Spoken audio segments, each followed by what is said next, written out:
ससुराल का आखिरी पराठा। लीला देवी और हरि प्रसाद हंसी खुशी अपना जीवन बिता रहे थे। उनके दो ही बच्चे थे, राहुल और प्रीति। राहुल की शादी को करीब 2 साल हो गए थे और वो भी अपनी पत्नी पूनम के साथ खुश था। पर पूनम थोड़े रूखे स्वभाव की थी। उनके घर में एक काम वाली काम करने आती थी और पूनम का व्यवहार उसके साथ बिल्कुल अच्छा नहीं था। वो हर वक्त उसे परेशान करती या उससे फालतू के काम करवाती रहती। अरे प्रीति, ये देखो, तुम्हारे पैर में मिट्टी थी और सारे फर्श पर लग गई। अरे भाभी, एक पैर ही तो छपा है, मैं भी साफ कर देती हूँ। अरे मैं अभी उस ममता को बोलती हूँ ना, वो लगाएगी सारे में पोछा। अरे पर भाभी, एक पैर ही छपा है, उसके लिए पूरे में पोछा लगवाने की क्या जरूरत है? अरे हमने उसे काम करने के लिए रखा है ना, तो काम नहीं करवाएंगे क्या? फ्री में थोड़ी ना करती है, पैसे देते हैं। ममता, ए ममता, इधर आओ जल्दी। जी मालकिन, क्या हुआ? ममता, जरा इधर दोबारा से पोछा लगा दे, देख पैर के निशान आ गए। ममता जहाँ निशान होता है वहाँ पोछे से साफ कर देती है, पर पूनम को इतने से कहाँ चैन पड़ना था। वो तो ममता को चिल्ला कर कहने लगती है, तू ना ज्यादा काम चोरी मत किया कर, ढंग से सारे में पोछा लगा। ममता पूरे फर्श पर पोछा लगाने लगती है। उसके बाद ममता अपना काम खत्म करके घर वापस जाने लगती है कि पूनम उसे फिर से रोक लेती है। अरे तुझे इतनी क्या जल्दी रहती है भागने की? हैं? चल जा, जरा मेरी अलमारी के कपड़े लगा दे, सब इधर उधर फैल गए। मैम साहब, मुझे दूसरे घर भी जाना है, मेरे बच्चे की तबीयत भी ठीक नहीं है आज। अरे जरा सा काम क्या बोल दिया तो तुम्हारे बच्चे की तबीयत बिगड़ गई है? देखो, चुपचाप जो बोला है ना वो कर दो। ये सब करने के बाद तुम्हें कहीं भी जाना है, मुझे कोई मतलब नहीं है। ममता सारा काम खत्म करने के बाद पूनम के कमरे में जाती है और सब कपड़े निकालकर एक एक कपड़े वापस तय बनाकर अलमारी में रखती रहती है। ममता बार बार घड़ी की तरफ देख रही थी। एक बार वो फिर से पूनम को घर जाने को बोलती है, पर पूनम उसे फिर से 4 बातें सुना देती है। ममता को काम करते करते काफी देर हो जाती है। फिर काम खत्म करने के बाद फटाफट घर के लिए निकलती है। तुम जा रही हो, पर शाम को जल्दी आ जाना। शाम का खाना बनने में बहुत देर हो जाती है तुम्हें। आज से थोड़ा जल्दी आना, घर में कुछ मेहमान भी आने वाले हैं। मैम साहब, मेरा बच्चा बीमार है, मैं शाम को कैसे आएगी? नहीं आएगी तो तेरे 4 दिन के पैसे काट लूंगी। हम अपना नुकसान क्यों करवाएं? नहीं नहीं नहीं, ऐसा मत करना, मैं आ जाऊंगी शाम को जल्दी। शाम को ममता वापस काम पर आ जाती है और पूनम से खाने का पूछती है। मैम साहब, खाने में क्या बनाऊं? देखो, मेरी अभी कुछ सहेलियां आने वाली है, तो उनके लिए लच्छा पराठा और शाही पनीर बना देना, साथ में रायता, सैलेड और मीठे में हलवा। जी मैम साहब। ममता को अपने बच्चे की बड़ी चिंता हो रही थी। वो जल्दी से पूरा खाना बनाकर तैयार कर देती है। थोड़ी देर बाद पूनम की सहेलियां भी आ जाती हैं। अब पूनम और उसकी सहेलियां जब खाना खाने बैठती है तो उठने का नाम ही नहीं लेती। ममता की गर्मी के मारे इतनी बुरी हालत हो रही थी और पूनम उससे एक के बाद एक पराठे बनाने को बोलती रहती है। ममता को बहुत तेज गुस्सा चढ़ जाता है। तभी पूनम रसोई में आकर कहती है, अरे ममता, जरा जल्दी जल्दी हाथ चला, टेबल पर पराठे खत्म हो गए। ऐसा मैम साहब, मुझे तो माफ़ कर दो, मेरे बस का नहीं है इतना काम करना। पूरा दिन आप मुझे अपने ही घर के कामों में लगाए रखती हो और किसी के बीमार होने पर भी आपको तरस नहीं आता। बहुत पराठे बना लिए मैंने, अब मेरे बस का नहीं है एक और पराठा बनाना। वो सामने एक आखिरी पराठा बचा है, उसे ले जाओ और उसी से काम चलाओ। मैं जा रही हूँ काम छोड़कर। अरे हद हो गई तुम्हारी तो, ऐसे कैसे तुम मुझसे बात कर रही हो? नौकरानी हो, नौकरानी बनकर रहो, समझी? नौकरानी हूँ, कोई मशीन नहीं हूँ। जब खुद इतना काम करोगी तब समझ में आएगा। ममता और पूनम की आवाज़ सुनकर वहाँ पूनम की सास भी आ जाती है। जब उसे पता चलता है कि ममता काम छोड़कर जा रही है तो उसकी तो हालत खराब हो जाती है।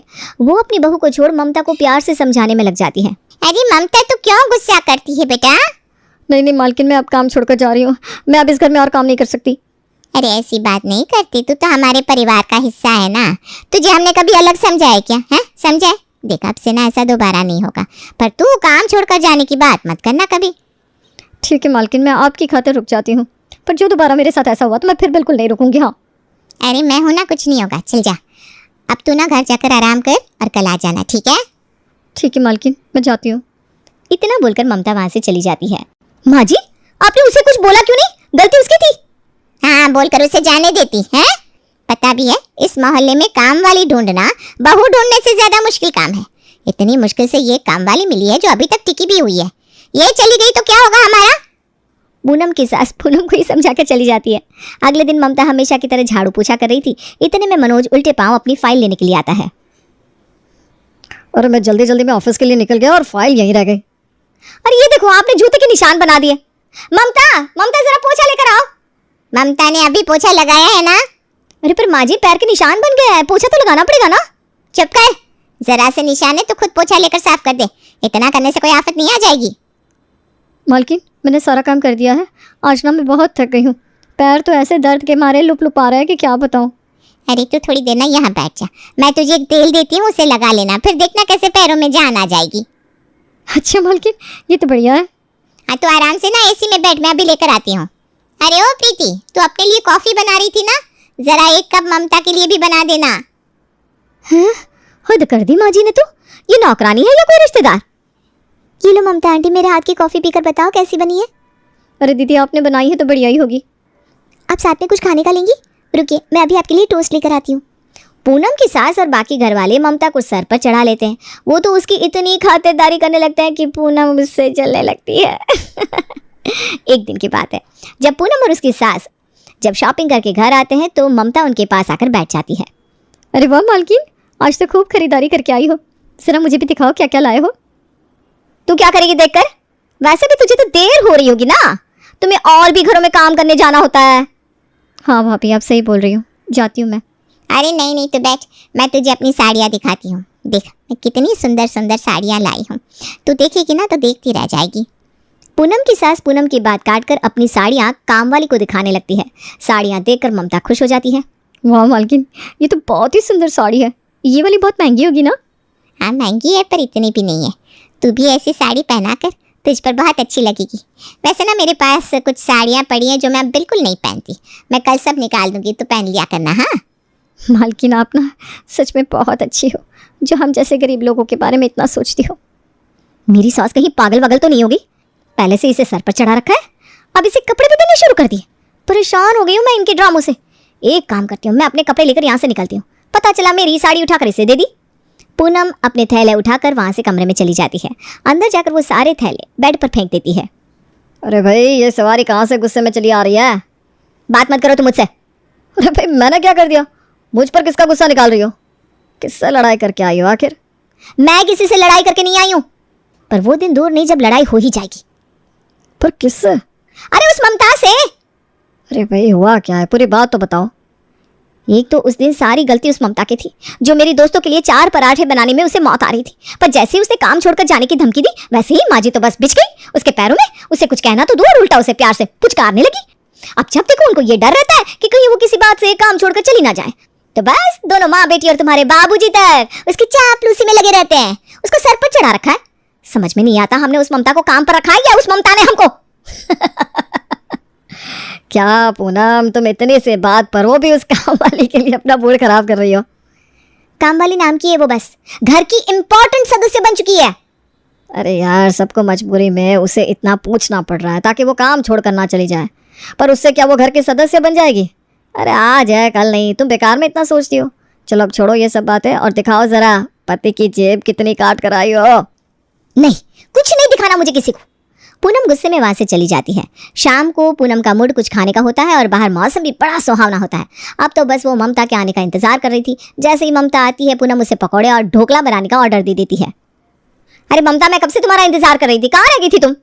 कुछ नहीं, वो बस पड़ोस वाली के घर ज्यादा वक्त लग गया। अच्छा चल कोई ना, अब जल्दी से ढोकला और पकौड़े बना दे, मेरा बड़ा ही मन कर रहा है खाने का। पर पहले बर्तन तो साफ कर दो। अरे मैंने बोला ना मेरा बहुत मन है, तो जो मैंने बोला है पहले वो काम कर। और फिर बर्तनों का दुगना ढेर हो जाएगा, धोने में दिक्कत होती है। मैं फटाफट पहले बर्तन धो देती हूँ, फिर आराम से बना दूंगी पकौड़े और ढोकला। तुझे एक बार में मेरी बात समझ में नहीं आती क्या? 50 बार बोल दिया मैंने कि अभी के अभी ढोकला और पकौड़े खाने हैं, तो मतलब अभी खाने।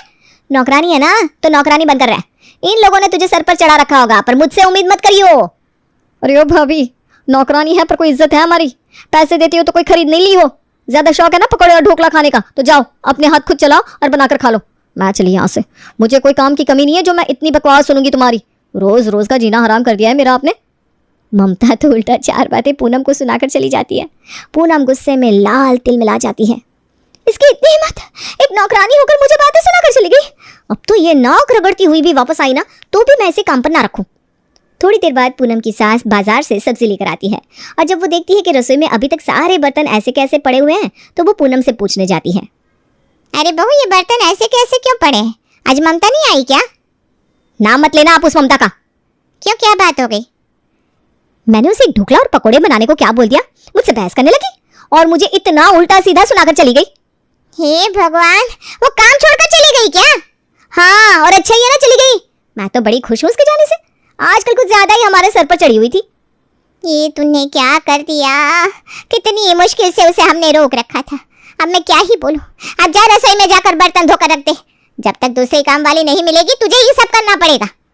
पूनम की सास तो उसे इतना कहकर निकल लेती है। हाँ, पूनम की आफत आ जाती है। अब पूनम जब रसोई में बर्तन धोने जाती है तो इतने बर्तनों का पहाड़ देखकर उसके तो पसीने छूट जाते हैं। हे भगवान, इतने सारे बर्तन मैं कैसे धोऊंगी। पूनम को ढेर सारे बर्तन खुद ही अकेले धोने पड़ते हैं, जिसे धोकर उसकी हालत बुरी हो जाती है। उसके बाद तुरंत उसकी सास उसे खाना बनाने का बोल के जाती है। अरे अभी अभी तो मैंने बर्तन धोए हैं, अब मैं खाना भी बनाऊं, क्या मुसीबत है। पूनम का गर्मी में खड़े खड़े इतना बुरा हाल हो जाता है, पर फिर भी उसे सबके लिए खाना बनाना पड़ता है। खाना बनाने के बाद अब पूनम अपने कमरे में एसी चलाकर बैठने ही जा रही थी कि पीछे से उसे प्रीति आवाज़ देती है। भाभी आपको पता है ना मैं डाइटिंग कर रही हूँ, मेरा खाना आपने अलग से बना दिया है ना। अरे मैं तो 2 घंटे से किचन में ही लगी हुई हूँ, प्लीज़ तुम अपना खाना खुद बना लो। अब मैं अपना खाना खुद बनाऊंगी तो पढ़ाई कब करूंगी, कल मेरी एग्जाम है ना। मैं माँ से ही जाकर बात करती हूँ, ममता होती तो ये सब नहीं हो रहा होता। अरे ठीक है, बनाती हूँ ना तुम्हारे लिए खाना, बस मुझे थोड़ा टाइम दो। पूनम वापस किचन में जाती है और फिर से काम पर लग जाती है। उस रात तो पूनम को ऐसी नींद आती है कि सुबह तक उसकी आंखें नहीं खुलती। सब डाइनिंग टेबल पर बैठे नाश्ते का इंतजार कर रहे थे। मनोज भी ऑफिस के लिए एकदम रेडी होता है, पर ना तो उसका नाश्ता तैयार होता है और ना ही ऑफिस का लंच। पूनम मेरा नाश्ता कहाँ है। अरे क्यों सुबह सुबह चिल्ला रहे हैं ये। अरे पूनम, तुम अभी तक सो रही हो, मुझे ऑफिस के लिए निकलना है, ना नाश्ता बनाया ना खाना, सब बाहर नाश्ते के लिए बैठे हैं। तुम्हें घर की कोई जिम्मेदारी है कि नहीं। हाँ, मैं अभी बना देती हूँ, बस 10 मिनट लगेंगे। पर मेरे पास नहीं है 10 मिनट, ऐसे ही जा रहा हूँ मैं अब। मनोज ऑफिस के लिए ऐसे ही निकल पड़ता है और पूनम बड़ी परेशान हो जाती है। सब काम ऐसे ही तो पड़े थे। पूनम की हालत 4 दिन में ही काम वाली से भी बुरी हो जाती है। एक दिन वो पोछा लगाकर हटी ही थी कि तभी उसकी सासू माँ अंदर आकर बैठ जाती है। अरे पूनम, जरा पोछा तो ले आना, देखो गीला हो गया, यहाँ दोबारा पोछा लगा दो। दोबारा? अभी तो लगाया था। हाँ पर देखो पैर के निशान पड़ गया है। अरे एक हल्का सा निशान ही तो है। ऐसा तू पहले तो नहीं सोचती थी जब ममता घर का काम करती थी। पर माँ जी वो काम के पैसे लेती थी ना। तो मतलब वो नहीं थकती थी तो उससे 4 बार पोछा लगवा लेती थी। जब मर्जी कुछ भी बनाने का ऑर्डर कर देती थी। उससे घर के 36 एक्स्ट्रा काम करवा लेती थी और वो भी कभी कुछ नहीं बोलती थी, सब चुपचाप करती थी। तूने कभी उसको इंसान समझा ही नहीं, हमेशा मशीन समझा। अरे जब उसका बेटा बीमार था तूने तो तब भी उस पर तरस नहीं खाया। पर माँ जी वो, तुझे पता है उसका पति उसे रोज दारू पीकर मारता है और 1 पैसा उसे नहीं देता। उसके 2 बच्चे हैं जिनको वो घर छोड़ कर आती है। बेचारी रोज जल्दी जल्दी काम खत्म करके अपने बच्चों के पास जाने का सोचती थी, पर तुझे तो लगता था कि ऐसे कैसे वो जल्दी फ्री हो गई और तू उसे फालतू के काम थमा देती थी। कभी उस बेचारे के बारे में तूने सोचा? अरे वो भी इंसान है, उसकी भी इज्जत है, उसे भी आराम चाहिए। मुझसे गलती हो गई माँ जी। आज जब खुद घर के सारे काम कर रही हूँ तो समझ में आ रहा है कि वो तो 4 घरों का इतना काम कैसे करती होगी। मुझसे तो इतना काम भी नहीं हो रहा है माँ जी, मुझसे गलती हो गई सच में बहुत बड़ी गलती। पूनम रोते रोते अपनी सास के पैरों में गिर जाती है। आप ममता को वापस बुला लो ना माँ जी, मैं तो इतना काम कर करके मर जाऊंगी। देखिए तो काम करके मेरी कैसी हालत हो गई है, ऐसा लगता है मैं खुद काम वाली बन गई हूँ। सब लोग पूनम के ऊपर हंसने लगते हैं। आप सब मुझ पर ऐसे क्यों हंस रहे हो। हंसे नहीं तो क्या करें, सही कहती हो तुम, जाकर अपनी शक्ल एक बार शीशे में देख तो लो। अब बस भी करो इसका मजाक उड़ाना, मैं कल ममता से बात करूंगी। अगले दिन पूनम जैसे तैसे करके ममता को वापस काम पर आने के लिए मना लेती है। पूनम अपने बर्ताव के लिए माफ़ी भी मांगती है और ममता भी सब कुछ भूल जाती है। उसके बाद पूनम कभी ममता को परेशान नहीं करती और ना ही उससे फालतू के काम करवाती है और सब लोग हंसी खुशी रहने लगते।